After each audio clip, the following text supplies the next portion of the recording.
Every day, 1,000 voices compete for your attention. Fear whispers, doubt argues, the world screams. There even comes a moment when the noise gets so loud, it feels like they're winning. But then, the author steps into a story. In the quiet of the tomb, death lost its grip. Light broke through like a shout in the shadows, like dawn sprinting into a world that forgot what hope looked like. A stone rolled back, a savior stepped out, a promise was fulfilled. The same power that conquered the grave, that told death to sit and be silent, now pulses in us. So when the world tries to come and steal what was already paid for at the cross, we remember that they do not have the final say. He does. Magandang hapon sa ating lahat. Isang mainit na hapon for all of us. Yan, dahil kanina ay nakita ko sa weather report, 34 degrees sa Dasmariñas. Grabe. Ang init.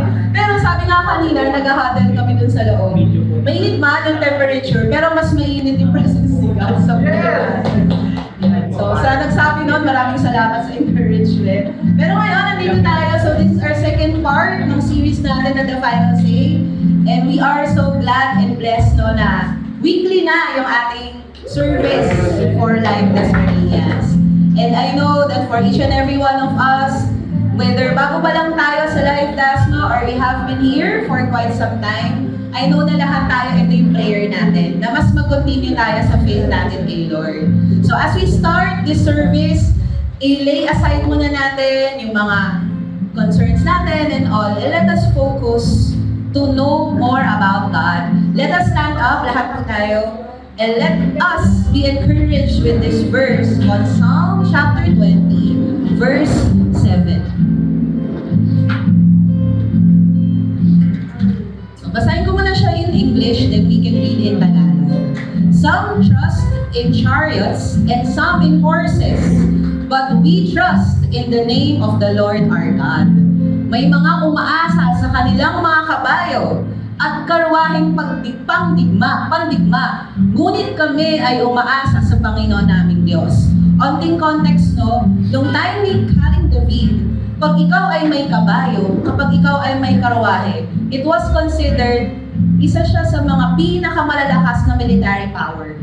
So kapag ikaw ay tao na may kabayo, sa atin hindi natin masyadong na-appreciate. Siguro iniisip ng iba kaya sa taas ng gas.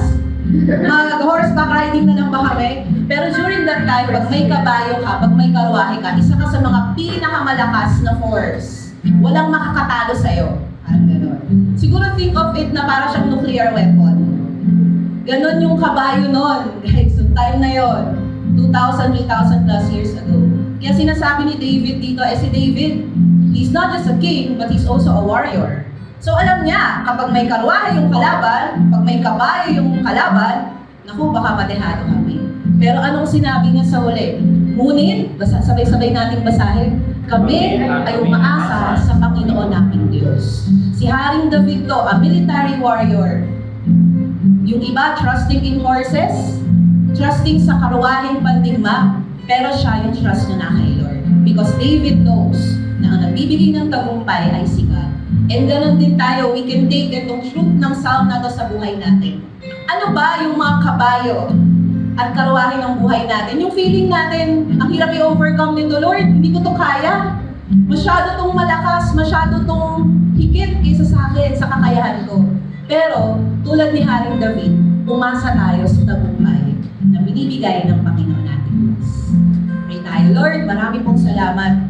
Pagkat ikaw, Lord, yung nagbibigay sa amin ng victory.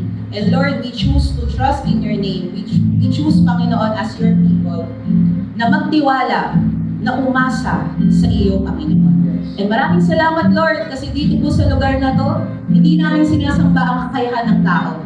Hindi namin itinataas dito ang kaya namin gawin pagkat walang-wala kami sa iyo. Pero Lord, tulad ng statement namin, pinakamataas na bahagi ng aming center, nakalagay Jesus Spirit. We choose to trust in the name of the Lord our God. And Lord, i-accept mo po yung worship namin, Lord, kahit po sa amin dito, bago yung song. Pero ito, Lord, yung act of faith namin as we sing to you, that we are putting our trust in your name and your name only, Lord Jesus. This is our prayer in Jesus' name.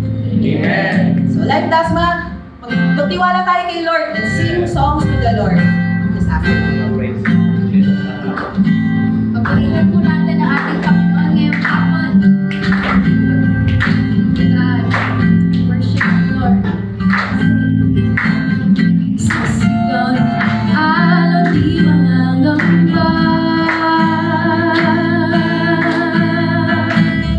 Sa gitna ng dilim, di ako mag-iisa. Hindi tayo natatakot. Hindi matatakot. Hindi matinila. Pagkat ikaw, Diyos ang aming pag-asa. Wala nang hahanapin pa. Pagkat, oh Diyos, sapat ka na.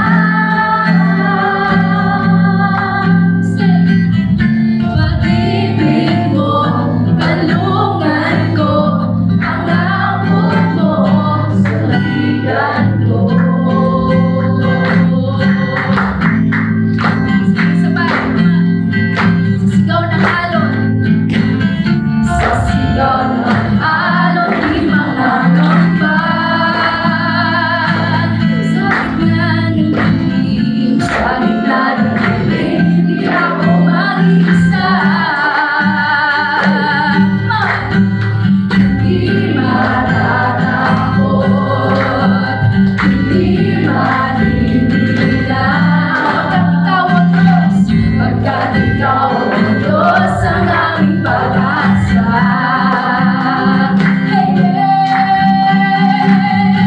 Wala nang hahanapin pa. Wala na, Panginoon, ikaw lamang. Pagkat, oh Diyos, sapat ka na.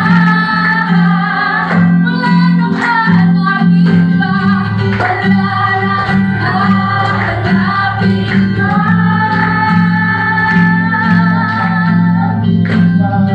Pagkat, oh Diyos, sapat ka na.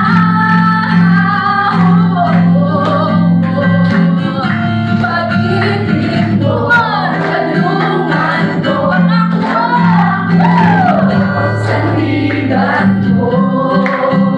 Narito na ang tagumpay, dahil narito na si Jesus. Simon, narito na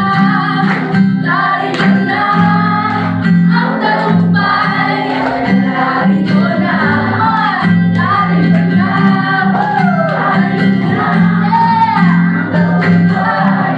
narito na, say, narito na, narito na, ang tagumpay. Narito na, narito na, narito na, ang tagumpay. Narito na. Wala nang hahanapin pa. Pagkat, oh Diyos, sapat ka na. Wala nang hahanapin pa. Wala nang hahanapin pa. Pagkat, oh Diyos, sapat ka na. Pag-ibig mo, kalungan ko, pangako mo. Pag-ibig mo, kalungan ko, pangako mo.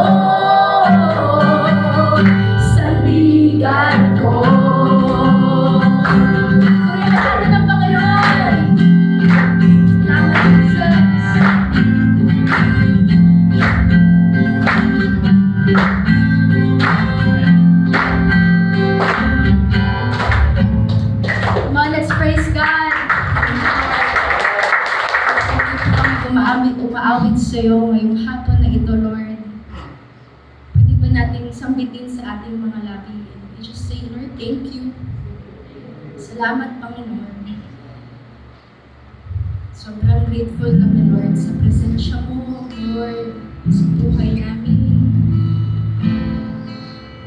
Tunay nga na ikaw ay aming pag-asa. Ikaw ay mabuti at mabait, Lord, sa aming lahat. Wala kang favorite, pero lahat kami mahal mo, Panginoon. Lahat kami, Lord, mahal na mahal mo. Kaya ngayong hapon, Lord, hindi kami nahihiya na ipakita din yung pagmamahal namin sa iyo sa pamamagitan ng pag-worship sa iyo, God. Ng pagkanta sa iyo, pagsabit sa aming mga labi kung gaano ka namin kamahal. We worship you, Lord.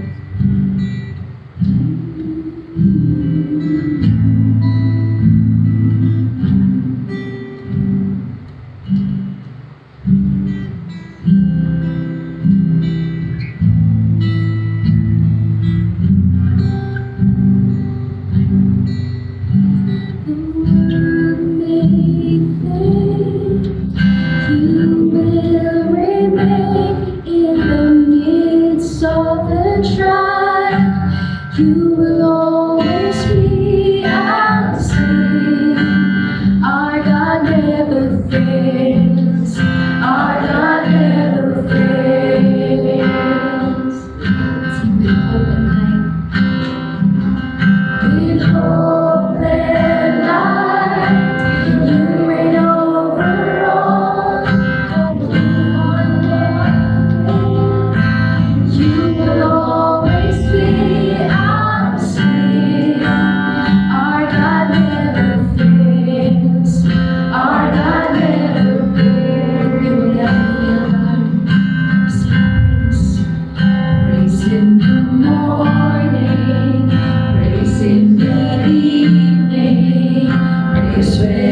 and kindness, our offering of praise.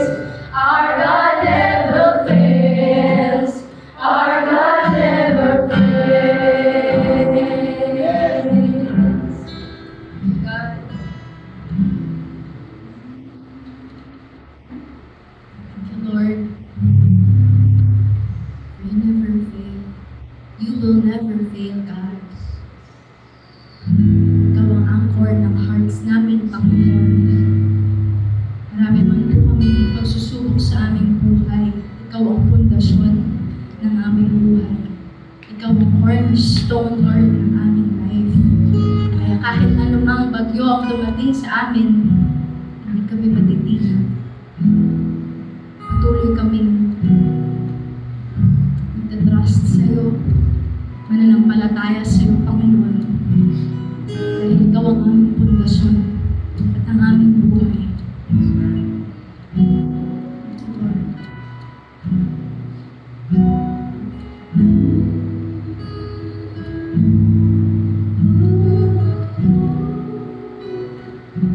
Worship you, Jesus. Love you, God. Hope for the weary, strength for the faint, fountain of mercy. Peace to the restless, breath in our lungs, lover and friend. Emmanuel, God with us. Emmanuel, here with us. Say, hope for the weary, strength for the faint, fountain of mercy. Peace to the restless, breath in our lungs, lover and friend. Jesus, Emmanuel, Emmanuel, God is with us, God with us, Emmanuel, Emmanuel, here with us, here with us, our hiding place, our safe refuge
Drink ko ba?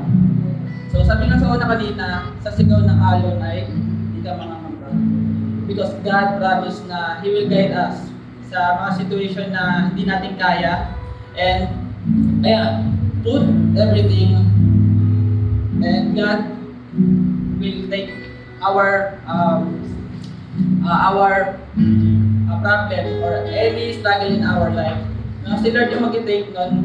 Kasi alam ni God yung mga limit natin eh.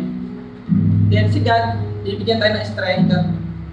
Then si God exactly na alam niya yung mga needs natin. Sabi nga no, we cannot stop the waves, but God can control it. So si Lord, siya yung God na hindi kaibigan mo, hindi family mo, but si God lang yung makakapag save sa atin. Then yung mga bagay na hindi natin kaya, siya yung tatayo doon, siya yung mag-fight doon, or siya yung mag-facing doon, or yung tawag dito.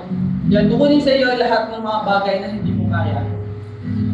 Then, sabi sa Hebrew 6, verse 19,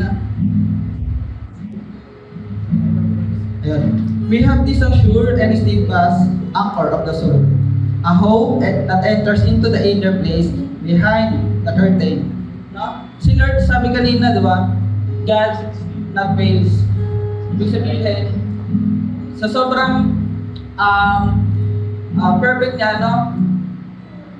Lahat ng limit natin, lahat ng nasa isip natin, alam niya. Kahit hindi mo siya sabihin, si God, alam niya yung hearts natin. Then, yun, God with us. Sinasabi nga doon sa verse na Exodus 14:14 na God will fight for you, you only need to be still. So, si Lord lang yung kaya na parang makipaglaban sa mga struggle natin in life. Kailangan lang natin is to trust to Him. Kasi si God will guide you and yun, will assure na mapupunta ka sa Kanyang according to His will. And yun, lagi lang tayo manatili sa sabi niya and mag-trust tayo sa will ni God. Yan. Meron tayong 3 prayer points. Number 1 is to pray that more people in Cavite will hear about Jesus as we go and evangelize. Pray for our evangelism training this April 18 and welcome to Life Family on April 26. Then second, pray for us to grow deeper and biblical foundation through our life in word session starting on May 17. The third is pray for God protection and peace for all those affected by U.S.-Israel-Iran conflict, especially to all affected by rising oil prices. Powerfully pray for that the war will cease.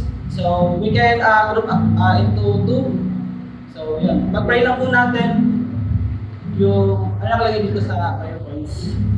9 minutes ko.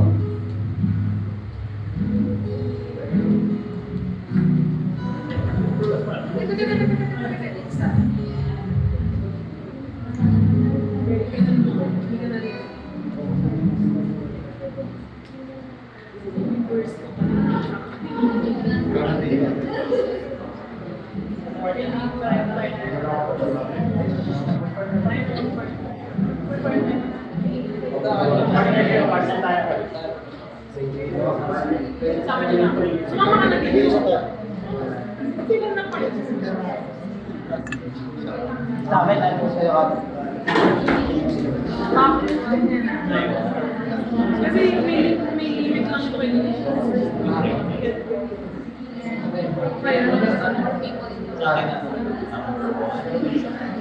Ako na number 3. Ako gusto ko yung pray ba? Ako sa sige. Ito na lang. Mana ka?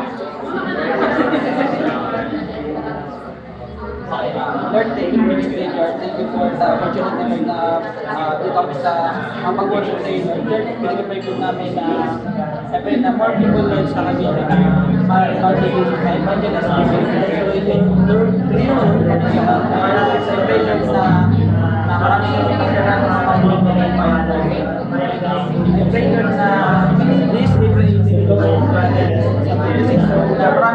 clarity or maraming masyaran po ito ay masave kami ipaalala kayo ng ito sa as a faithful family. Salamat po sa time na bigyan nyo mas lakas Panginoon para serve sa iyo.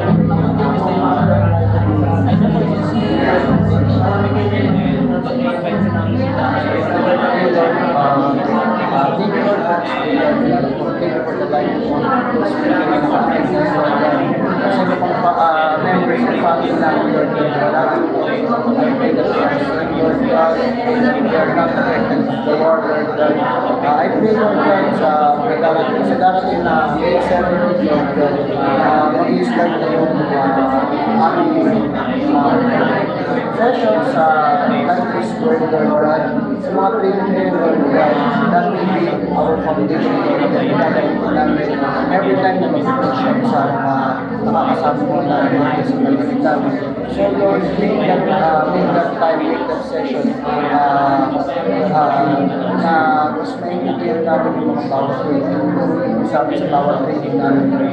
Tapos kapag nandito po kami sa mga tao, dinidisciple namin, Lord God, ay hindi po sila manilolog sa mga manilolog sa amin. Tapos ay sabihin natin yung ano yung gusto ko sabihin, Lord, sa kanila, Lord. Maraming salamat, Lord. Alam namin, Lord, matagal na kami nasa church, Lord. But marami po sa mga ginagawa din is bago pa lang din sa amin. So, Lord, please make us consistent sa mga kapatid namin, Lord, and so that we will grow each other, Lord, and sabay-sabay kami mag-grow teacher sa inyo, Lord, at sa pagkilala namin sa inyo. So, maraming salamat, Lord. Father God, you are our peace, Father. So, lang po ang congregation, peace. Thank you so much, Lord. We pray. Cover us with your healing power, peace, and reconciliation. Magulo man ang mundo, Lord, but thank you that every one of us, Lord, ay nakapunta sa Lord Christ, Lord, ginawa mo, Lord. Ikaw pa rin ang provider namin. Binigyan mo ng paraan ng pupunta at pagkakagawa pa rin ng We pray that this is the same for every Christian in this world. You will be their provider, you will make a way for your good wish to be heard despite all the war that is happening. I request for all our leaders to you, and mga nakapagpunan ng mga Father, we pray for clarity, Lord, na mag-touch mo na yung heart nila para magilala na nila ng mga Lord. We pray for your shalom peace to descend over this world. Everything we lift up in your name, Jesus. Bro. Hindi kasi namin kahit malakas, okay lang. Kaya mo ginagawa. Kaya lang.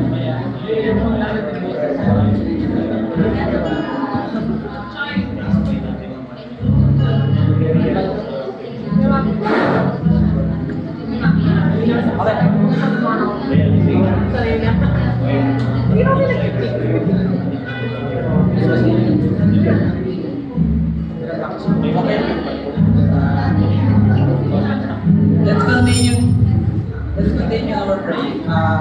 Lord, thank you for this day, Lord. Thank you for this opportunity, Lord, na makapag-worship sa inyo, Lord. And Lord, I pray, Lord, na nabigyan kami ng strength bago sa Panginoon, Lord. Alam ko, Lord, na maraming nagdadaanan bago sa amin, Lord.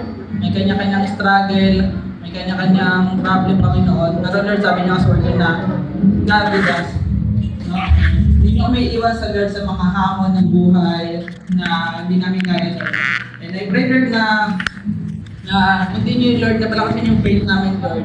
Even na kahit na ang gulo na ng Pilipinas, Lord, Lord, na I pray, Lord, na hindi niyo kami bibitawan, Panginoon, sa mga situation na hindi na namin kaya. Salamat po sa love na binibigay niyo, Lord, sa mga blessing, Lord, na araw-araw namin tinitake, Panginoon. Small man yan or big. Lord, thank you kasi hindi niyo kami pinapabayaan, Lord. Hindi niyo kami hinahayaan na ma-down, Panginoon. And I pray, Lord, na sa Iran, Panginoon, na-stop na yung war, Panginoon. I pray, Lord, na manguna yung heart, Panginoon, na kayo gigilalanin, Lord. Kasi sabi nga sa word mo, Lord, na love lang yung mga pag-give, Panginoon. And salamat po sa bawat buhay na paulit sa room, Panginoon. I pray, Lord, na i-guide nyo ng pag-uwi, Panginoon, and family nila, Lord, i-bless mo. In Jesus' name, Amen.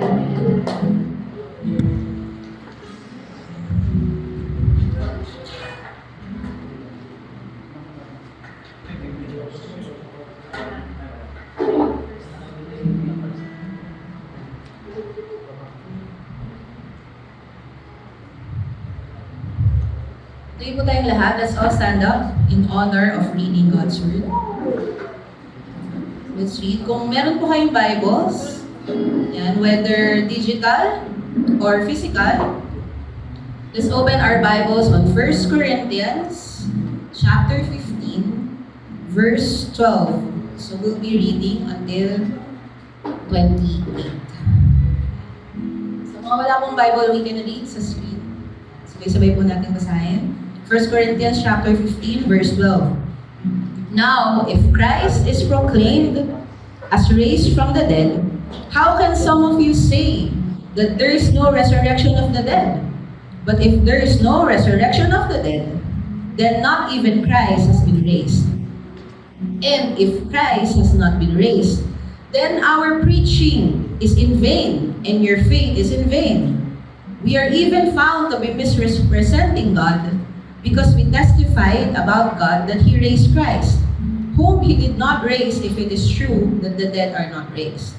For if the dead are not raised, not even Christ has been raised. And if Christ has not been raised, your faith is futile, and you are still in your sins. Then those who have fallen asleep in Christ have perished. If in Christ we have hope in this life only, we are of all people most to be pitied. But in fact, Christ has been raised from the dead, the first fruits of those who have fallen asleep.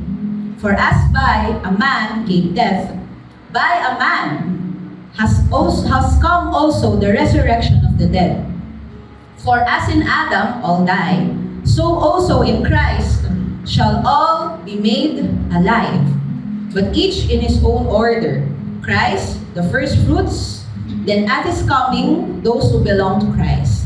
Then comes the end, when He delivers the kingdom to God the Father, after destroying every rule and every authority and power. For He must reign until He has put all His enemies under His feet. The last enemy to be destroyed is death. For God has put all things in subjection under His feet. But when it says, all things are put in subjection, it is plain that He is accepted, who put all things in subjection under Him. When all things are subjected to Him, then the Son Himself will also be subjected to Him, who put all things in subjection under Him, that God may be all in all. Lord, we thank You for Your word.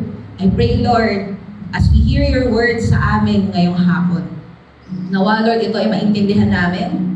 And Lord, makita namin yung kahalagahan, yung value ng muli mong pagkabuhay. Na hindi lang ito, Lord, maging kaalaman sa amin. Pero Lord, mag-translate ito sa kung paano kami mamumuhay sa ngayon. At kung ano, Lord, ang aming outlook, ang aming pananaw, ang aming conviction in the future. We thank You, Lord. May You be honored by Your people as they hear and as they apply Your word. And may the preacher also, Lord, honor You and worship You through the preaching of Your word. This is our prayer in Jesus' name. Amen. So you may take your seats. Dahil ako pala ay nakatayo yan ngayong hapon. So good afternoon. We are now on the second part ng ating series na The Final Say. Yan, sa Final Say, dito natin tinatalakay na pag-aaralan natin, guys, until April 26 yung about sa resurrection. Sino sa atin excited tayo for that? Yan. Are we excited to do that? Yan, lahat tayo. So we'll be focusing sa buong series. Pag-uusapan lang natin isang chapter lang. 1 Corinthians chapter 15. Hanggang April 26 yon. Pero ang maganda na ginagawa natin dito sa Life Plasma is hinihimay natin sinasegment natin yung chapter para mas maintindihan natin. And last week, sa mga nandito po, almost all of us were here last week. Nagkaroon tayo ng 3rd anniversary. Yan. Nung nire-launch tayo. Nung nilaunch tayo. Pero I just want to go back sa history. That tayo sa Life Dasma, we have been here since 2016. And September 2017, tama ba? 2017 pa mga sabi ko. 2017 was yung una nating service, yan, sa bahay ni na engineer, Ferdy, and ng Marquez family. And since then, may mga nandyan sa picture na kasama pa rin natin hanggang ngayon. May mga, balik tayo doon sa ano, nagmamadali yung tech natin. Wait lang. Wait for my cue. Yan, thank you. Yan, so balik tayo. So may mga kasama tayo dyan. Nakasama pa rin natin hanggang ngayon. Nakikita niyo ba yung picture niyo dyan? Yan. Nandiyan pa rin tayo hanggang sa iba. May mga iba naman na nag-transition na rin in their lives. Pwedeng ng ibang bansa, pwedeng ng ibang lugar. Pero nandun yung faith natin na kung nasaan man sila dinala ni Lord for this season, na nandun pa rin yung seed of faith na naitanim natin sa kanila while they're here. Going back naman, the next picture yan. Next slide please. Hindi kaya natin. So ito naman yung, I think this was the first is sa Jollibee, way back March 2023. So ito yung kinakount natin na anniversary. Dahil dito natin in-start yung church, yung replanting ng church plant. Pero kung babalik-balik talaga tayo sa history ng buhay, it's really 2017. Yan. So kailangan natin i-honor yung history kasi it's also part ng pag-build ng faith, ng spiritual formation natin pagdating kay Lord.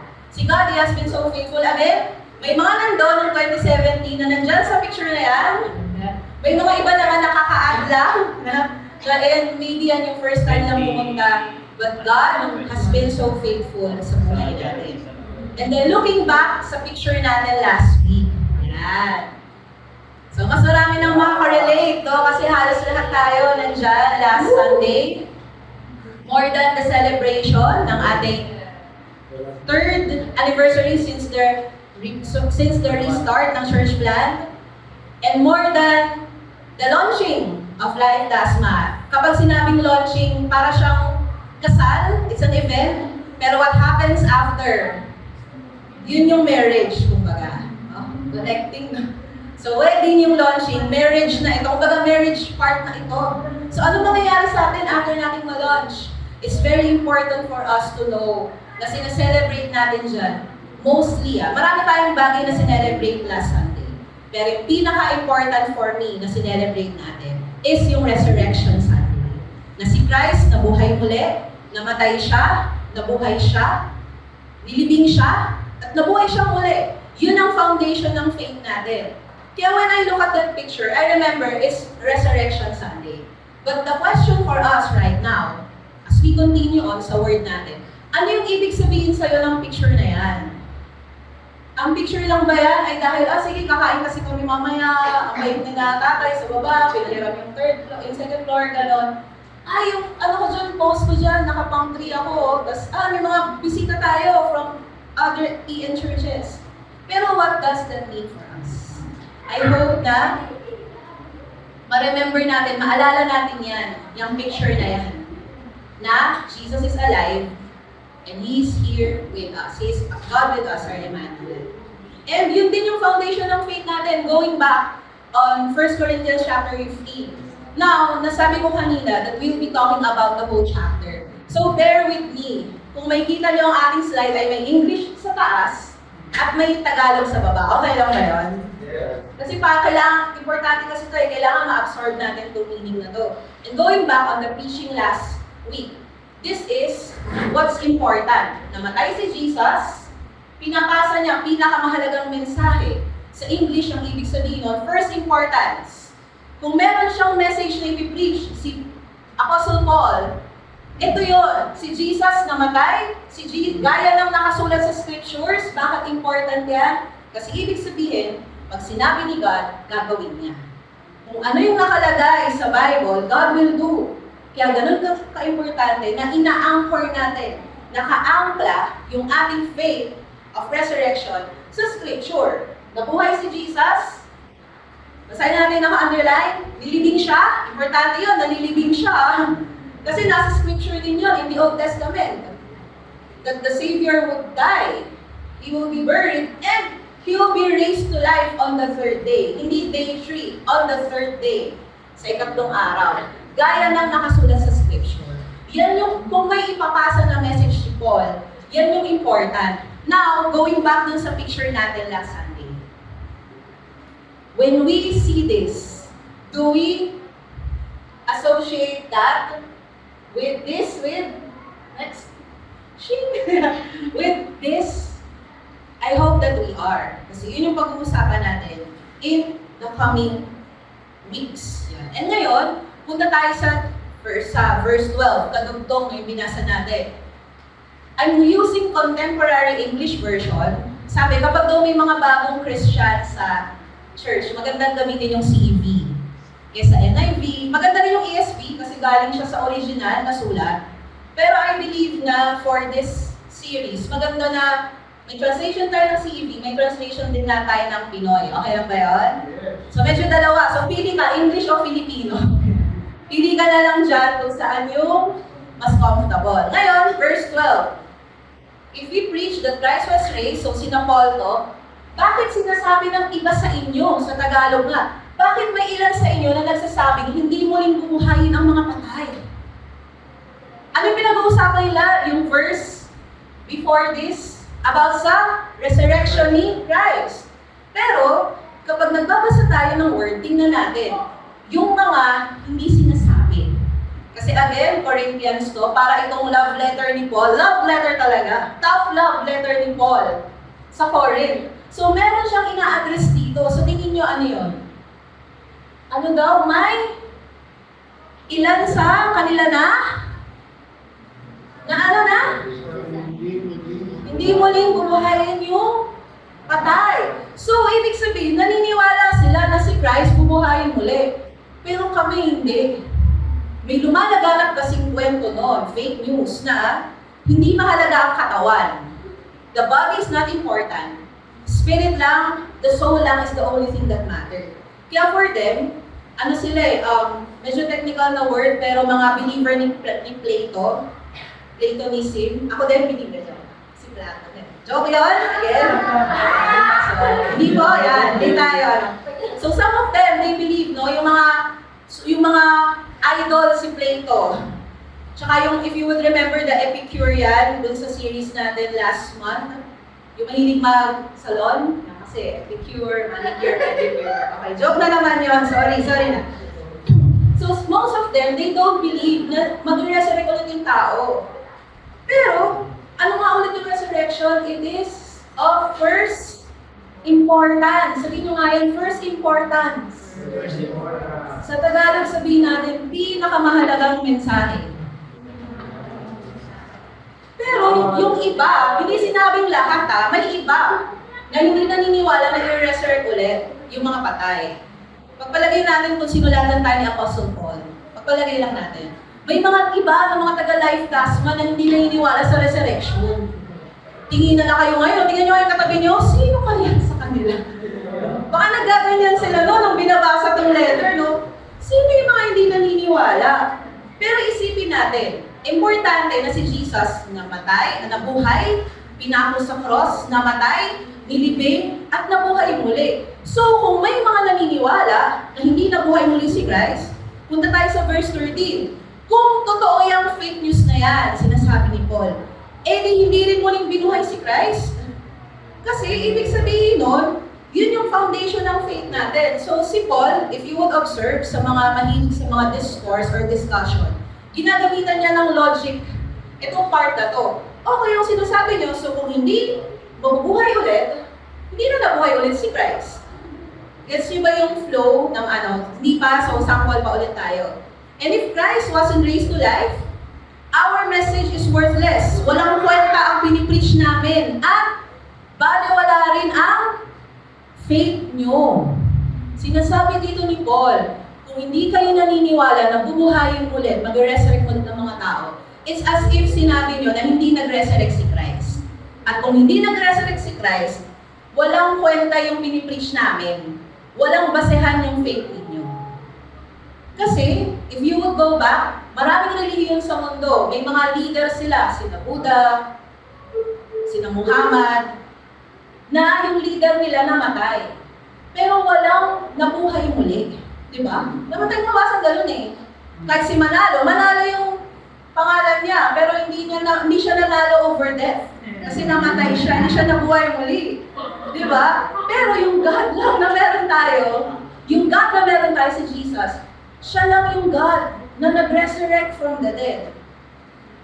If the dead will be raised to life, at kung totoo nga, going on verse 15, at kung totoo nga yung sinasabing hindi muli bubuhayin ng mga patay, lalabas na nagsinungaling kami. Sabi ni Paul, kung hindi bubuhay ang mga patay, hindi rin mabubuhay si Christ, hindi kami pa yung naparatangan na nag-fake news kami. Lalabas na nagsinungaling kami. Kaya sinabi namin, kasi sinasabi namin, binuhay si Christ sa kamatayan, pero di naman pala.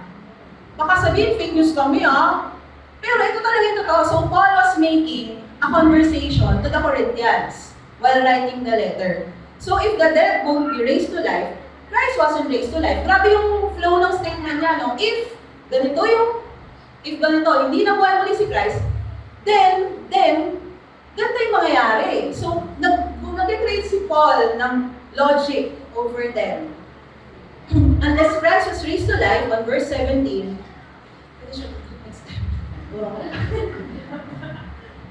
kasi nagagalit si Royce, kasi alam ni Royce na nag-resurrect ulit si Christ. So, feeling niya, nandun siya sa story, immerse siya. Nag-walk out siya, ba't may mga hindi nga nag-resurrect si Christ? Mag-CR nga muna. Nagalit na ako, sabi ni Royce. Dahil mahal niya si Lord, di ba? So, ganun pala next time mag-CR, no? Ganun pala yun. Joke lang. So, unless Christ was raised to life, your faith is useless and you're still living in your sin. Come to think of it, paano kaya kung hindi nabuhay muli si Jesus? Ano yung basehan ng faith natin? If walang, nagagalit si Sai, gusto niya rin mag-CR. Kung hindi nag-resurrect si Christ, kung walang principle ng resurrection, hindi nagbuhay muli si Jesus. Pag di nabuhay ulit si Jesus, hindi matatalo yung death. Death has power over him. Pag may power yung death kay Jesus, si Jesus hindi God. Pag hindi God si Jesus, hindi niya kaya magbigay ng complete sacrifice sa sins. Kapag hindi kaya ni Jesus na magbigay ng complete sacrifice sa sins, hindi kayang bayaran yung sin natin before God. Pag di kayang bayaran yung sin natin before God, nasa sin pa rin tayo. So, sinulat ko yan, medyo mahaba. So, ano ibig sabihin nun? Kung hindi muli nabuhay si Jesus, hindi niya kayang mag-sin. Diba? Kaya, ganun ka-important na alam natin, life does na. Tulad ng paglabas ni Roy sa CR na yan, alam na niya, convinced na siya that Jesus resurrected, that Jesus has risen. Kaya ngayong una natin na lapag ng weekly service natin, dinaon natin na resurrection. Bakit? Kasi importante. It's very important for us. If Jesus is not risen, unable siya to save. So, anong ibig sabihin? Dagdagan ulit natin yung statement. Kapag unable si Jesus mag-save, paano na tayo? Hindi forever tayong tormented sa hell. So, lagi tayong gagawa ng effort para iligtas yung sarili natin na laging kulang. Kasi, sabi nga kanina ni Coach Mac, nag-exhort ng supplication. Si Jesus lang yung may kakayahang mag-save. Now, I will give a question to you. Do you believe life lasts na? That Jesus has risen? Yes. Do we believe na nabuhay muli si Christ? Yes. And because we believe, sabi nga rin, tuloy ko lang yung sinabi ni Paul, ni Apostle Paul on verse 18. Ibig sabihin nun, ito pa, may isa pang matinding binitawan si Paul. Yung mga namatay na, verse 18, na naniniwala kay Christ, napahamak na sila. Kasi kung hindi kaya mag-save ni Christ ng sin, namatay na yung mga yun. Hindi naman na natin pwede kausapin yung mga patay.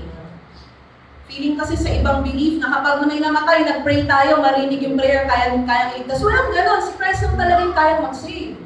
So, kawawa naman. Ano tayo pag hindi tayo naniniwala na nag-resurrect si Christ? Kawawa tayo. Sabihin nyo nga, kawawa tayo. Kawawa tayo. Ito pa, sabi ni Paul on verse 19, if our hope in Christ is good only for this life, ibig sabihin, ang tingin lang natin ngayon lang. Ito lang, we are worse off than anyone else. Kung para lang sa buhay na ito, ang pag-asang meron tayo kay Christ, at wala nang iba pa, tayo ang pinakakawawa sa lahat ng tao sa mundo. Kapag naniwala lang tayo na, okay, sige, sabi sa Bible, nag-resurrect si Christ, pero ako feeling ko hindi ako mag-resurrect. Ang hope natin, ibig sabihin nun, dito lang. Wala tayong hope in the future that Christ will resurrect us. Pag hanggang doon lang yung faith natin, ano tayo? Tayo ang pinaka-kawawa sa lahat ng tao sa mundo. Kristiyano na yung pinaka-nakakatawa at pinaka-kawawang tao pag wala tayong hope, pag di tayo naniniwala that Christ resurrected. Sabi nga ng kumpare ng friend ko, teacher, mentor sa books na si Charles Spurgeon, the fact is that the silver thread of resurrection, who among you like reading stories? Hindi kayo magbasa ng books and novels. Di ba meron din sa plot na ang isang story, meron siyang isang silver thread that connects the very beginning of the story up until the end. Silver thread. The Bible also has that, the silver thread. So sinasabi ni Spurgeon dito, the silver thread of resurrection runs through all the blessings from regeneration, pag sinabing regeneration, rebirth, onward to our eternal glory and binds them together. So ibig sabihin, yung silver thread natin as Christians is the resurrection of Jesus. Yung pagka-divine ni Jesus, yung pagiging God niya, kaya siya nag-resurrect, pinapakita na God siya. Pinapakita din ng resurrection na sovereign si Jesus. Pinapakita sa resurrection na justified na tayo. Paid na yung sins natin in full. Pinapakita ng resurrection na dahil si Christ nabuhay muli, tayo na mga naniwala sa Kanya, may hope tayo will be raised to life again. And ang ultimate resurrection natin, nakasandal siya sa resurrection ni Jesus. Do you get what I'm saying like that? It's so important for us. Sobrang importante. Sabi nga last week ni Bishop Juray, may imbalance sa celebration ng mga Pinoy. Kasi, syempre, importante na nabuhay muli si Jesus. September pa lang, Pasko na dito. Pero, pagdating sa Holy Week, puro pasakit. Hindi sineselebrate yung resurrection. And tayo, kapag, kunwari, may series tayo na dito sa EM, sa atin, sa Life Dasma, merong isang kondisyon yung mga Kristiyano na tinatry na i-address. Kaya yan yung series kasi, may mga Kristiyano na hindi sila fully convinced that Christ resurrected. And that's why pinag-aaralan natin siya ngayon. That Christ, and hindi lang pinag-aaralan, I hope talagang umano sa puso natin that Christ resurrected. Pag hindi nag-resurrect si Christ, edi, andun yung, sige, basahin natin, andun yung death again. Sin, hindi ba yan? Shame, guilt and shame still owns us. Sin owns us. Walang proof ng victory. May defeat, may death. Walang forgiveness, walang hope. Kawawa tayo. Tayo yung pinakawawa. Pero, pag binaliktad natin yung statement na yan, because, let me ask you before we go there, and nakapunta na pala siya, or tatanungin ko ulit kayo, do you believe that Christ is risen? Do we believe? Yes. When we say amen, it's a form of agreement. I agree, Pastor, sa sinasabi mo. Do we believe that Christ is risen? Yes. Amen. And because of that, pupunta na siya ngayon sa slide na yun. Yeah. Because nag-resurrect si Jesus, death has been cancelled. Sin has been paid. Wala na tayong guilt and shame. Nilagyan tayo ni Lord ng honor, ng value, ng worth. And hindi na tayo nabubuhay ng despair. Ano ba yung despair? Walang pag-asa. Hopeless. Yung resurrection ni Christ, yun ang resibo. Proof of payment na si Jesus, nabubuhay ulit tayo, na ang sin natin, nabayaran na. Sin has been paid in full. Wala tayong utang sa sin, At hindi na dapat tayo namumuhay in sin. Di ba uso ngayon, kapag kunwari, screenshot, o ito yung resibo ko na nangyari tong conversation na to. Kapag kakain sa restaurant, o ito yung resibo na nagbayad tayo ng bill, na hindi tayo nag 1, 2, 3 sa kainan, hindi tayo tumakas. Ano yung resibo? Yung resurrection is a proof. It's our guarantee na tayo muli. Because Jesus resurrected, meron tayong resibo. May proof tayo that God's word is true for us. Secure yung salvation natin. Our sins have been paid in full. Guilt and shame cannot remain. Death is defeated. At may forgiveness sa sin natin. First insight that I want us to hold on to this afternoon. The resurrection of Jesus Christ is the hope. Can we say sabihin natin lahat, hope. Hope of every believer. Are you a believer? Yes. Fan kayo ni Justin Bieber? Hindi. Pag sinabing believer, kayo ay naniniwala kay Christ. So, ibig sabihin, hope natin. The resurrection of Jesus Christ is the hope of every believer. 2 slides after that. Next. Yan. So, first insight that I want us to hold on to that. So, ngayon, tuloy natin. So, first part, sinabi natin doon, pinag-aralan natin, verse 12 to 19. Kung hindi nag-resurrect si Christ, ganito. Pero, shift na yung mode ngayon ng conversation with Paul. Nanggaling siya na if then, hindi totoo ang resurrection. Ngayon, sinabi niya na, but, ngayon, pag nakita natin yung but, onting English lesson, ibig sabihin, ninenegate niya yung statement before. Contrast. May direct contrast on the statement afterwards. Right? Tama po ba sa mga Englishing people? Yan. Ito na yung naalala ko. Pero, ano sabi sa word? But, and kahit sa translation natin tignan niya, laging may pero, laging may but. Ang galing nga nung nag-translate ng mga Bible Kasi ibig sabihin, ninenegate doon yung previous statement. But Christ has been raised to, sabihin nga natin, has been raised to life. And He makes us certain that others will also be raised to life. He makes us certain. Ngayon, may lumabas na word. Nung binasa natin, kasi I read from the English version, may lumabas na word na medyo hindi familiar. At kung mag-next slide si Kyle, first fruit. Ang translation niya sa ESV is first fruit. Sa Tagalog, sigurado tayo bubuhayin din ang mga namatay. Pag sinabing first fruit, hindi yan masyadong familiar sa atin. Ano yan, Ate Ana, pag po namili kami sa grocery, Pastor, yan po ba yung unang prutas na mahawakan natin? Pag sinabing first fruit, during their time, sa atin hindi masyadong nag-make sense, right? Ano kaya itong first fruit? Parang yung mga karwahe kanina, parang hindi siya masyadong nag-make sense. Pero, remember, the Bible is written for us, pero hindi rin siya sinulat sa culture na meron tayo. Sinulat siya with the lens ng culture before. Meron culture ang Jewish people, ang mga kausap ni Paul, na offering ng first fruit. So let's say, aani sila. Tanim sila, aani sila. Meron silang 10 sako ng bigas. Hindi pala bigas, wheat. Trigo. Meron silang trigo. Yung unang ani nila ng lupang yun, ibinibigay nila, ino-offer nila. Yun ang concept. Bakit? Kasi for them, kapag nagkaroon ng offering ng first fruit, guaranteed na may mga next ani na darating. So yun ang concept.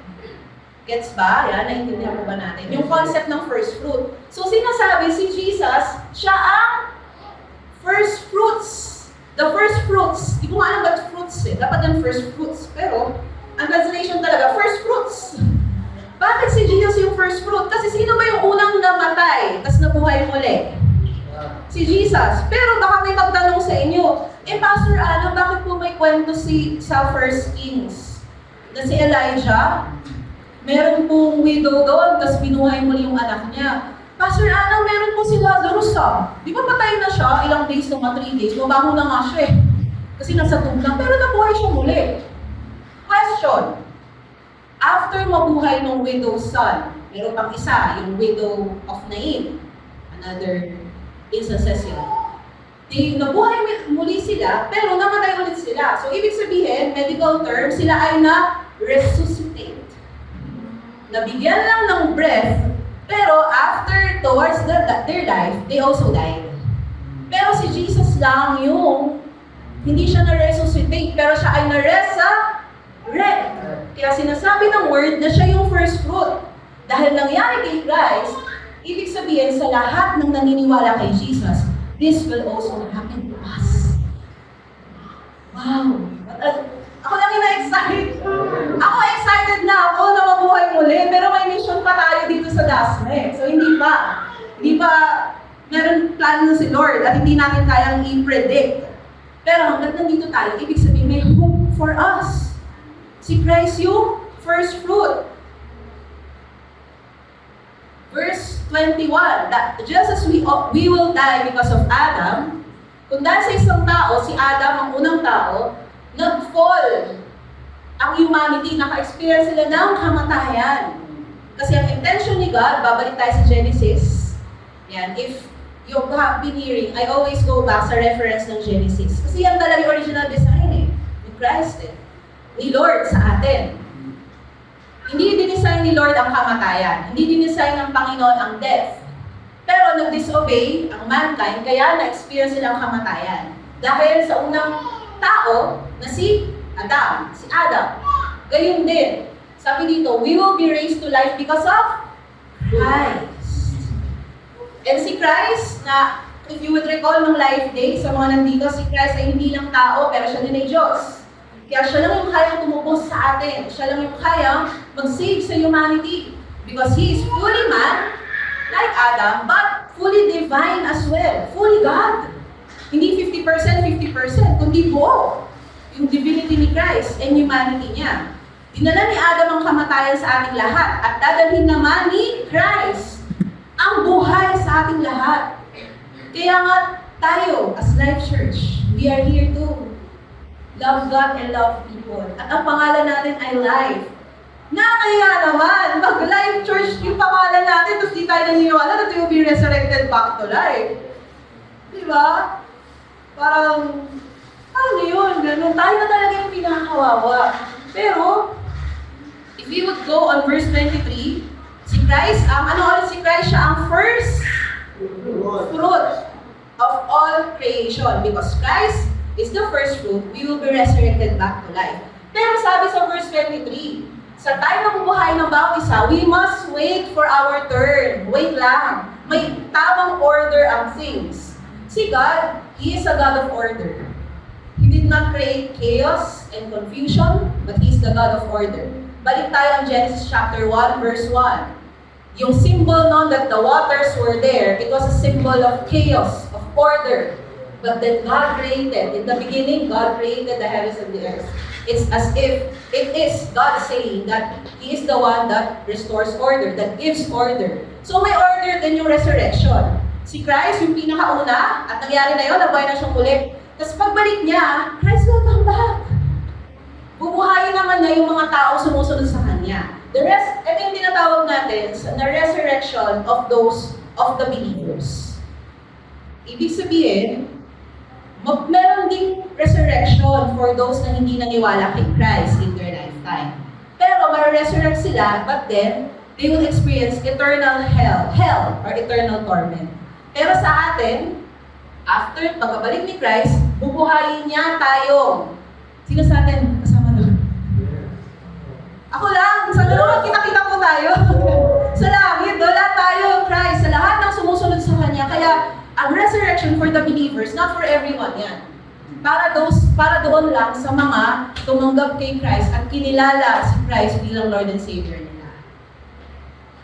Verse 24, then after Christ has destroyed all powers and forces, so mangyayari, Christ, buhay muli, babalik siya, i-resurrect yung mga Christian, yung mga believer, Christ will defeat, Christ is already defeated, pero i-complete pa niya yung pag-destroy ng lahat ng powers and forces. After doon, darating ang end of the world na. Pag binigay na ni Christ ang kaharian sa Diyos Ama, after niyang talunin lahat ng mga nagahari, mga authorities at mga kapangyarihan. So yan yung mangyayari in the end of all things. Sabi nga rin ng Ephesians chapter 1, verse 10, may plano si Lord. Sabi niyo nga, may plano si Lord. May plano siya na sa tamang panahon, pagsasama-samahin niya ang buong creation sa langit at sa lupa. At sino daw? Si Christ. Ang gagawin niyang pinakapinuno sa lahat. So that's the plan of the Lord. Na si Christ yung maging first fruit, maging leader of all creation. And the last enemy He destroys will be death. Verse 26. But death is not our friend. Minsan iniisip natin, siguro sa hirap ng buhay ngayon, mahal ng gas, may looming na yung war, may mga iba. Siguro mas maganda na mawala na lang ako. Siguro maganda mag-end na lang na to. And for some countries, ganun yung belief nila. Sa Korea, end na lang, kapag mahirap yung buhay, I'll take my life. Ganun na lang. Siguro yung death is my friend. But anong sabi sa word? Death is our enemy. So, kung enemy natin yung death, tingnan natin yung katabi natin. Enemy niya ba ang death? Bakit enemy yung death? Kasi lahat tayo, walang exemption. Lahat tayo ay mamamatay. Pero sabihin niyo sa katabi niyo, huwag muna. Sabihin niyo nga, huwag muna ngayon. Huwag muna ngayon. Di ba? Death, kaaway natin yan. Kasi lahat tayo, we will experience death. Pero anong sabi dito? Si Christ yung nag-conquer ng death for us. Ang hope natin ng mga Christian, we will die physically, but we will be resurrected back to life.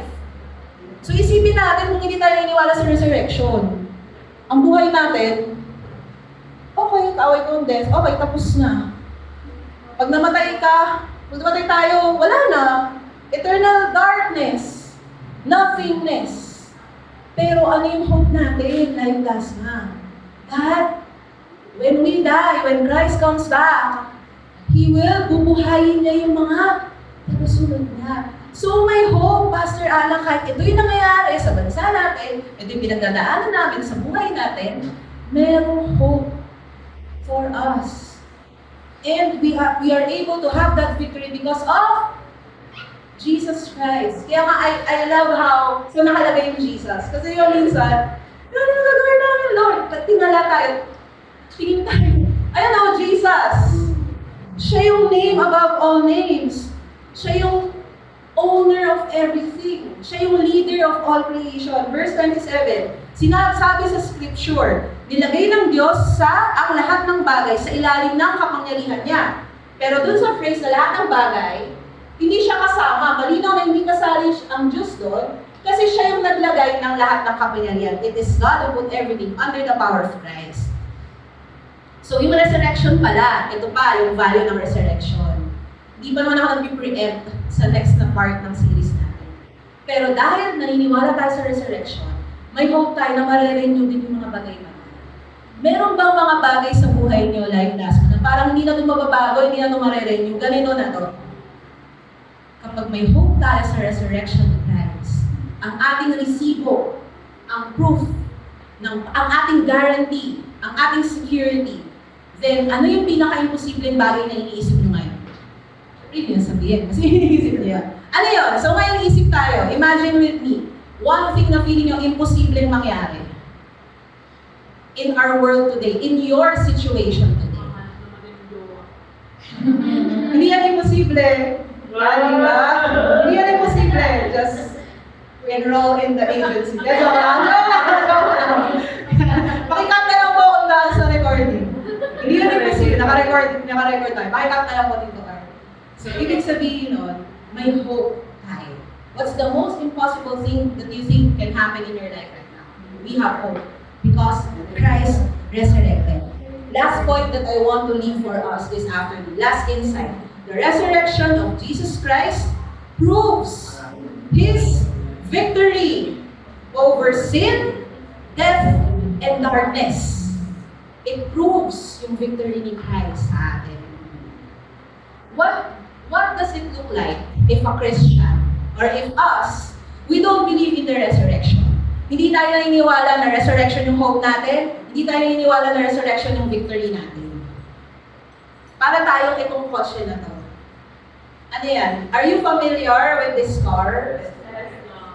Yeah, it's Tesla, created by Elon Musk. Ganda, no? Sino sa inyo you dream of having a Tesla?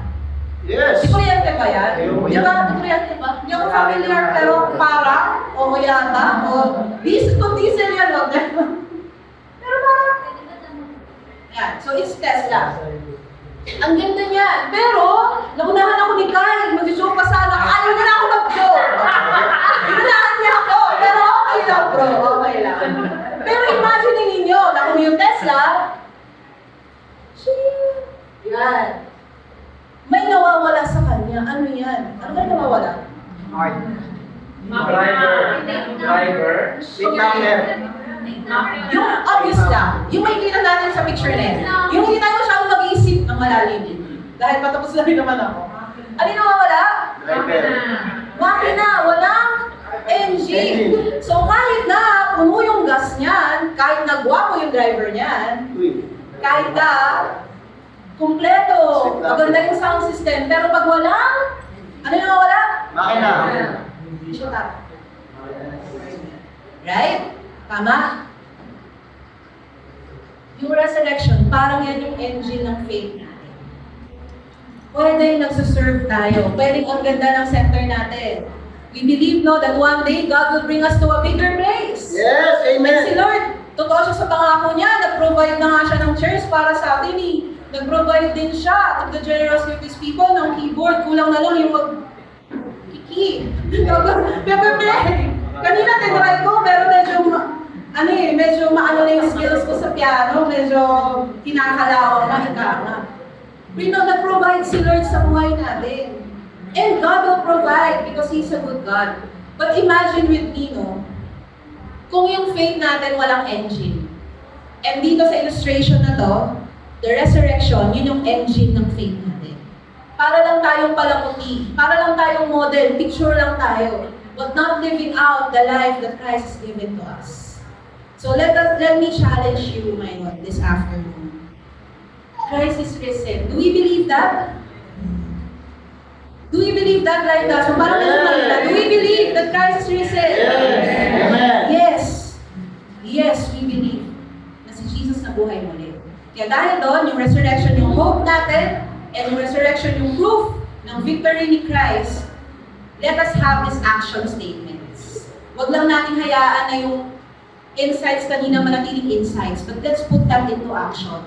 Number 1, hold on to and live with an unshakable hope in Jesus Christ. Even though sa misbay nating basahin, there are pains in life. Ang buhay hindi madali. Sa mga preacher na nagsasabi na madali ang buhay, maniwala tayo kay Jesus, iyaman tayong lahat. Pag po nakarinig kayo ng preacher na gano'n, layasan nyo naman. Kasi that's not what the gospel is. That's not what the word says. In life, anong sabi ni Lord? In life, you will have trials. But, sabi ulit ni Jesus on the book of John, take heart, I have overcome the world. Diba? Sabi nga sa song kanina, siya yung hope ng hearts natin. So, hold on to. Pag sinabing hold on to, sino po sa inyo sa mga lalaki, pero ako naranasan ko na, sumabit kayo sa jeep. May nakasabit naman sa jeep dito. Ano yung kailangan gawin para di ka naglag? Kailangan? Kumapit. Diba? Ako naranasan ko na for some reason. Hindi naman po ako lalaki, pero naranasan ko lang sumabit sa jeep. Pag hindi ako elementary. Yan. Sa Laguna. Doon ako nag-aaral. Yan. So kapag hindi ka kumapit, ano mangyayari sa'yo? Isang ng kwento kinabukasan, di ba? Isang kwento, may sumabit, hindi kumapit. Ano ba yun? Kidding aside, anong sinabi pag hold on to? Parang kang nakasabit sa jeep. Pag di mo hinawakan, malalagyan ka. Ganon din dapat yung hope natin, yung faith natin kay God. Hawakan mo, sabi mo, hawakan mo! Hawakan mo! Kasi minsan, nalalaglag. Minsan, pag mauga yung jeep, sa mga nakasabit na po, naglulusin yung grip. Kailangan natin panghawakan yung hope na yun. Though it's God really holding us, pero nandun din yung effort natin to really hold on na si Lord yung unshakable hope natin. Hold on and live Huwag lang manatili na inside, pero i-live out natin. Nagre-reflect yan sa kung paano natin view yung nangyayari ngayon.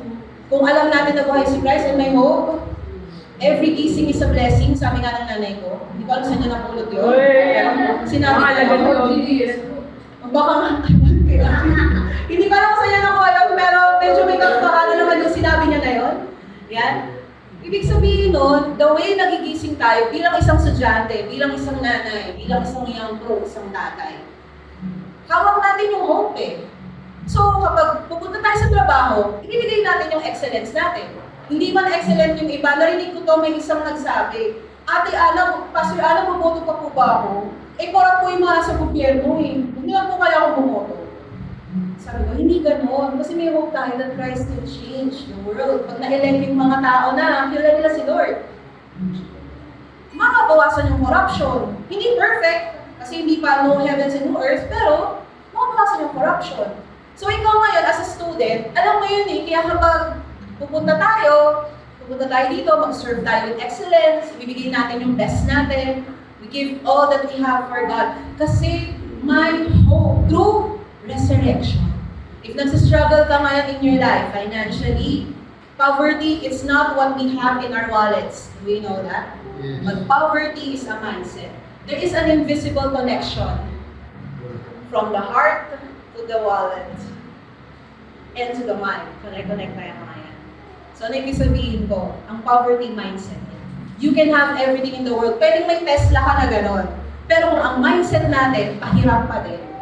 Hindi tayo bukas palad pag nagbibigay.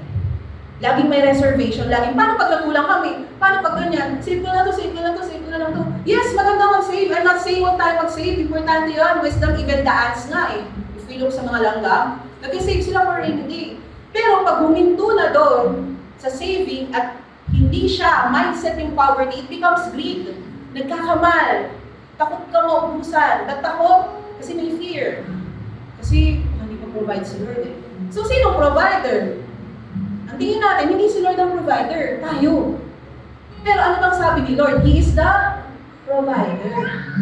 So, ang nangyayari, kapag meron tayong hope in the future, alam natin na victorious si Christ, we live our lives according, we put our money where it should go. Ganun yun eh. Hindi yung money magdidikta sa atin kung saan pupunta. Tayo ang magsasabi kung saan pupunta ang pera natin. And tayo as people of God, money is a tool.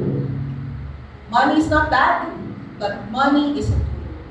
At ang masama, yung love of money. Sabi nga sa 1 Timothy, it is the root of all evil. So if we have that, you're working, or you have a business, you know that I'm here, I'm not just blessed, but we are a blessing to the people. So, nag-function ka sa business mo ngayon, sa trabaho mo, nang ganun yung mindset. Kasi may hope. Kasi may victory through the resurrection of Christ. If you are a student, ganun yun, mag-aaral ka ng mabuti. Hindi natin i-AI yung mga project natin. AI is a tool, but the love of AI is the root of all evil. Di ba? Baka nakalagay pa sa dulo, do you want me to rephrase this, no? May nakikita kong memes na gano'n, prayer na nga lang in-AI mo, parang ano ba? Di ba? Mag-aaral tayo mabuti, pwedeng gamitin na tulang AI, pero hindi AI ang gagamit sa atin. Hindi na natin it's an inevitable phenomenon. AI is there. But how do we use it to reflect who we are in Christ? Last action plan, be secured and confident in Christ's victory and authority over our life's challenges. Over saan daw? Our life's challenges. Be secured, parang ganito yan. Kahapon, I was so blessed na napanood ko yung Super Mario Galaxy. Yan. So, fan po ako ng Super Mario, been playing that. Favorite ko po na character, hindi mo wala is Princess Peach. Ganito po ako, pero favorite ko po si Princess Peach. At nag-aaral lagi ako ng Lego, pero hindi ko talaga makita. So, panoorin ko na lang ganyan. Dilibre ako ng kapatid ko. Nag-secure na siya umaga pa lang. Friday night pa lang ng tickets sa cinema. Kasi sabi niya, libre niya daw ako. Sabi, yes, may return na ako sa kapatid ko. Tama. As an ate, masaya yun pag nalilibre ka ng kapatid mo kasi bumabalik na yung invest mo eh. Yung sa dati pa siya, bumabalik na. Siguro sa mga magulang ganun din, no? Pag na-retreat sila ng anak, Hindi pa bumabalik dito. Hindi pa daw bumabalik yung investment ni engineer. So, yun. Nag-secure na siya ng tickets. Nasa line of K kami na Negro. Walang pwedeng ibang maupo doon kasi sinecure na yung ticket, di ba? Pag may ibang umupo doon, pero hindi sila yung nag-secure, awayin ni Lambert yun. Kapatid ko pa naman, nagbubuhat doon, kaya medyo nakatakot konti. Hindi na malata. Pero, ganun yan pag nakasecure eh. Ibig sabihin, may nagbayad. Hindi ako nagbayad. Siya, at secured. Walang iba na pwedeng kumuha. Walang iba na pwedeng umagaw. Ganun yun kapag secure tayo kay Christ. Walang pwedeng umagaw ng security sa buhay natin. Kahit na ito yung dinadanas natin ngayon, ito yung nangyayari sa mundo, ito yung situation sa school, sa company, pero secured tayo in Christ, kaya walang pwedeng umagaw nun. Question, may mga time ba na inaagaw na nangyayari sa buhay natin, yung security natin in Christ? Balik tayo sa action plan natin. Be secured. Be confident in Jesus. Because He has given us the victory to overcome. Tayo po tayong lahat. As we close this afternoon, before we go sa sacrificial giving natin, do we believe, Life Dasma, that Christ has risen? Yes! Amen? We have our hope in the resurrection. The resurrection proves our victory, of the victory of Jesus on the cross. Kaya we can hold on and we can be secured and confident in what Christ has done for us. Pray po tayo, Lord. Marami pong salamat sa araw na to. Thank you, Lord, for reminding us. Ito, Lord, yung mga bagay na minsan pinakamahalaga, pinaka-importante. Pero minsan, Lord, bilang followers mo, naglalax kami, naging complacent kami. We forget the most important thing. And that is you, Lord, gave your life for us, binigay mo yung buhay mo para sa amin. Ikaw, Lord, ay namatay, ikaw, Lord, ay nilibing, at ikaw, Lord, ay muling nabuhay. At yun, Lord, yung resibo namin. Your resurrection is our receipt, is our proof, it's our guarantee that us, as your believers, we will also be raised to life. Lord, maraming salamat po for us dito sa Life Dasma. Sorry, Lord, kung may mga times that hindi namin pinanghawakan yung hope of you, of who you are, Christ Jesus. Patawarin mo kami, Lord, kung may mga time na nakahawak kami sa sarili namin, thinking that we can save ourselves. Pero Lord, ang itsura namin, para kaming nakasabit sa jeep, na kapag hindi kami kumapit sa jeep, mahuhulog kami. I pray, Lord, na magkaroon po kami ng ganong resilience, ng ganong heart, na mag-hold on fast kami sa'yo, sa word mo, pagkat, Lord, totoo na ikaw, Lord, ay nabuhay muli in accordance to the scriptures.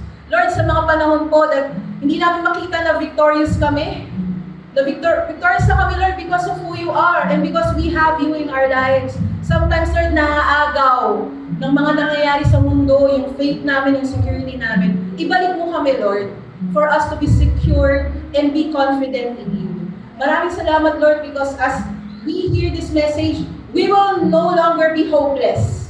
Kapag may kumausap sa amin, Lord, hindi na maliit yung tingin namin. Hindi na kami, Lord, ganito lang kasi kami. Hindi na kasi ito masusolusyonan eh. Hindi ganun, Lord, yung pananaw namin bilang people of faith. Pero we are people of faith, we have hope. And Lord, when things are shaking, lalo na, Lord, in this economy, in this world, we have hope for the greater things ahead. Meron kami, Lord, na pinangahawakan na security, Lord, that you are with us. At ikaw, Lord, yung victory namin. And Lord, we are looking forward. Thank you, Lord, you have given us chairs, you have given us keyboard. Lord, we are looking forward na i-share namin yung message na yun. Kasi Lord, pag tama yung iniisip namin, tama, Lord, yung magiging behavior namin.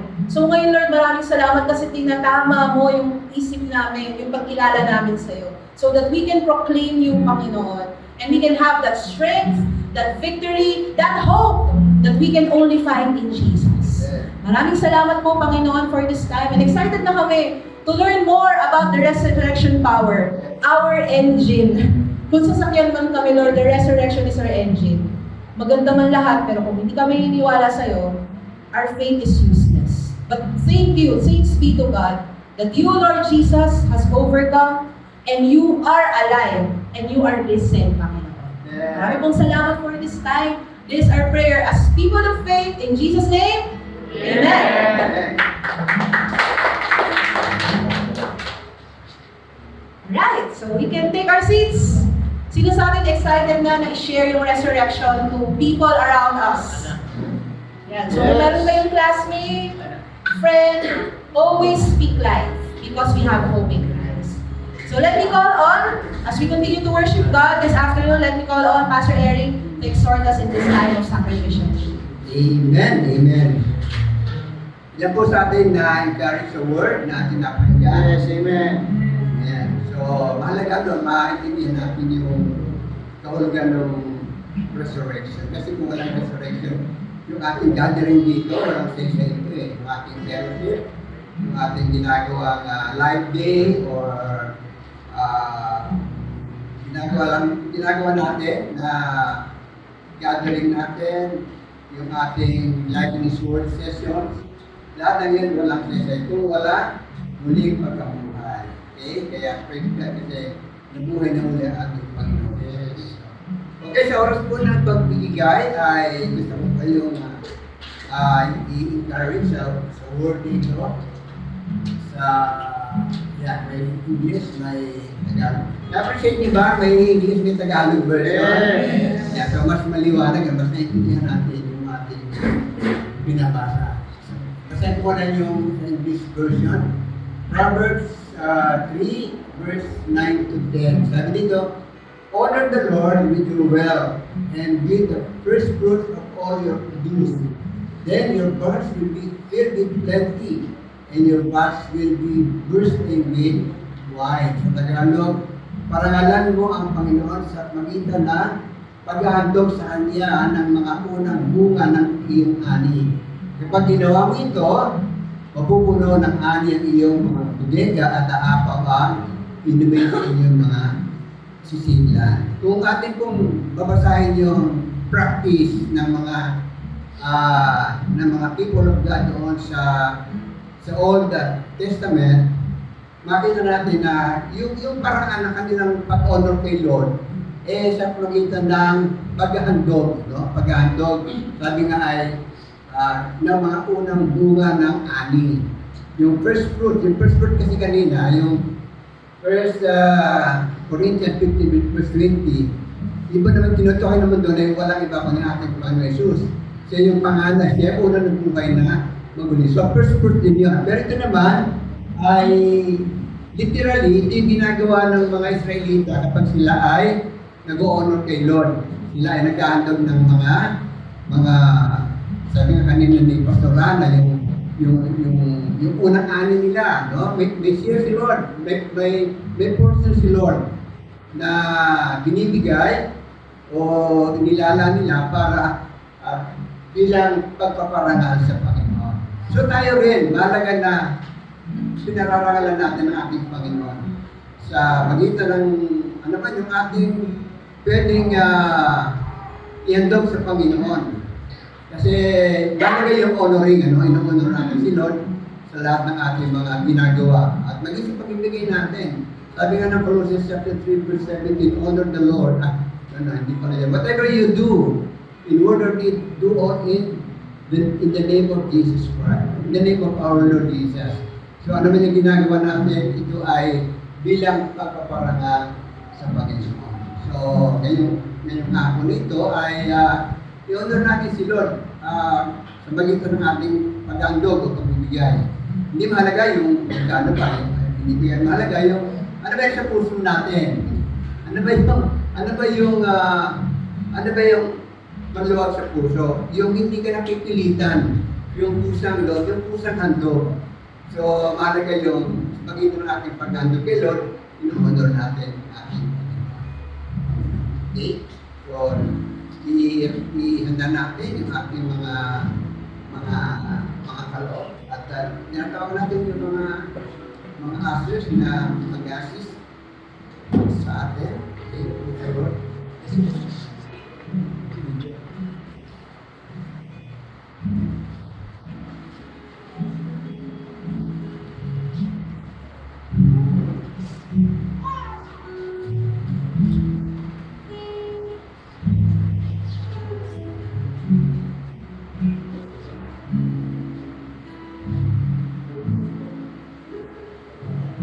Okay?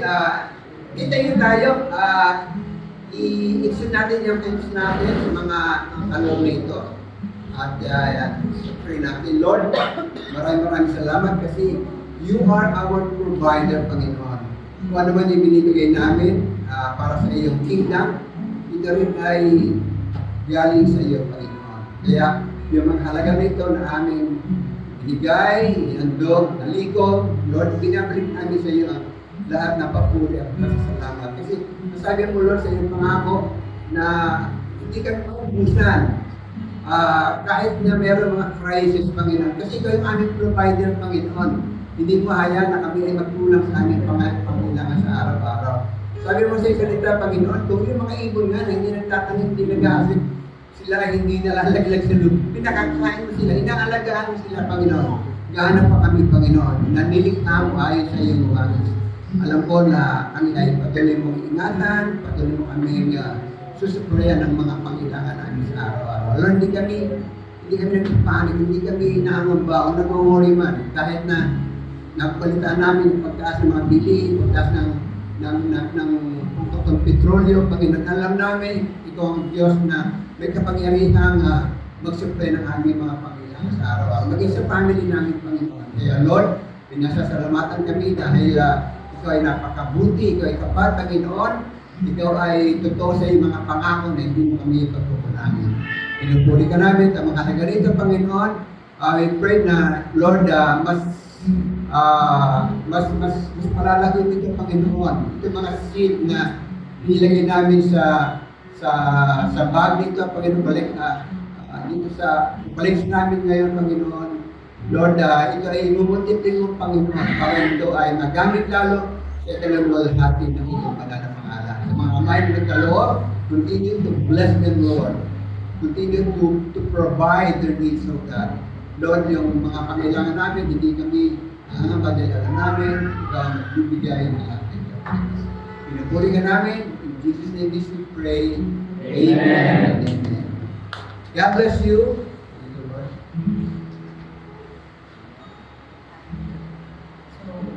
Sa ating past na benediction, let us all stand up and receive natin itong good words sa atin ni Lord. On Romans chapter 15, verse 13.